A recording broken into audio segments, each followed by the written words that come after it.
In Ghana, the presidential candidate for the main opposition, National Democratic Congress, is calling for an independent forensic investigation into the recent elections.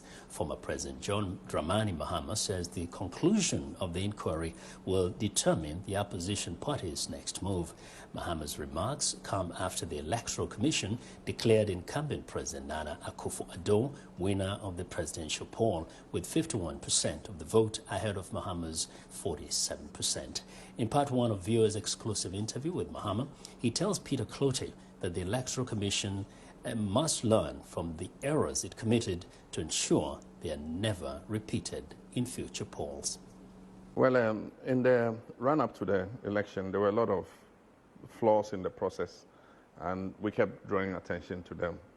And it's like the Electoral Commission was adamant to our call, but on election day, we saw exactly what happened. This is the most incompetent election we've had.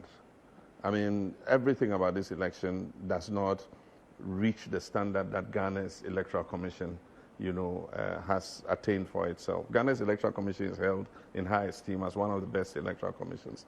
Unfortunately, this election, she can't even get the results right. The declaration is all over the place. Mr. President, I saw your press conference where you rejected the result.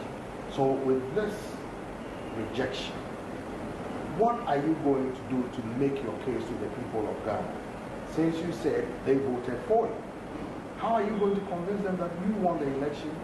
Well, we know we did, and we are currently doing a forensic audit of all the constituencies. First, to establish what happened there, and then secondly, to reconfirm the figures that we have. Because this case might end up in court, I don't know. I cannot mention anything for now, but we're doing an audit, and based on that, we'll take whatever decision we need to take. But I think that the incompetence the EC has shown, it will be useful for us to do a forensic audit of the EC's own systems and the numbers to come to what the final number for the EC is. Because as of now, I don't know what number they're going to gazette. But Mr. President, what is your reaction to the African Union Poll Observer Mission that came out saying that the elections were transparent and credible, and that most people were not prevented from voting? The ECOWAS Poll Observer Mission led by Madam Johnson Sirleaf said the same thing, that it was peaceful and transparent. So what do you say to these prominent African organizations that monitor the poll, pretty much giving a stamp of approval to the elections? Normally, when you have an observer mission like that, you need to wait and see their final report, because often they give the report up to the point of counting.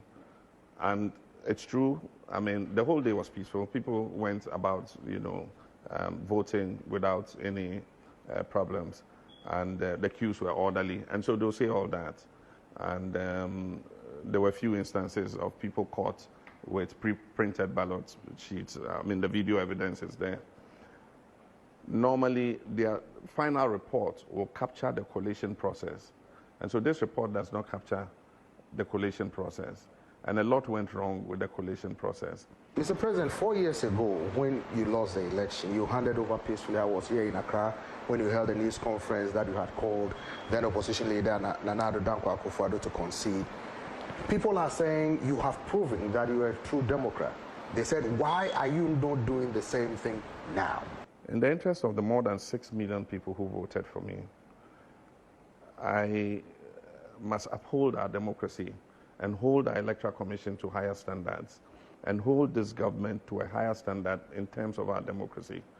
I mean, the way they've conducted this election, the government, President Akufo-Addo, and the Electoral Commission, is a dent to our democratic credentials as a government.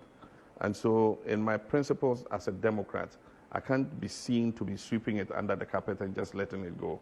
I think that we must bring closure to this by seeing exactly, where the issues are. And I mean, if an independent audit is done by the EC, we bring somebody in to crunch the numbers, do an independent audit. If I lost, why not? I mean, I'll be the first to concede and walk away.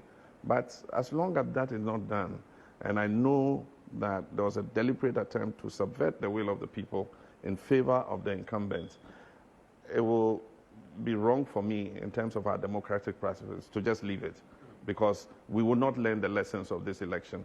I think that we must learn the lessons of this election so that we don't repeat it in a future one.